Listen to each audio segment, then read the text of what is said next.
Tournament বিবাহিতা বনাম অবিবাহিতা।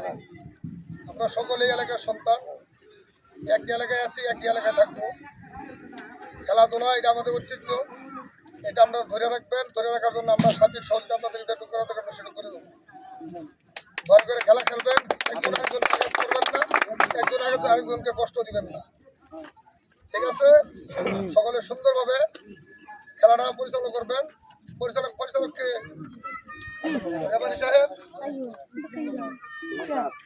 খেলাটা সুন্দরভাবে পরিচালনা করবেন। কেউ মানে কোনো থেকে কোনো পক্ষপাতিত্ব করবেন না। এলাকার সন্তান এরা যাতে আপনার ভুল সিদ্ধান্তের কারণে যাতে এরা কোনো ঝগড়া লিপ্ত না হয়।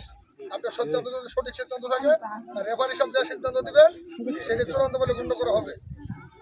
এই কথা লম্বা করলে আমার সময় একদম শর্ট। এই কথা বলে আমি আজকে খেলা এখানেই উদ্বোধন ঘোষণা করলাম। খুব সুন্দর।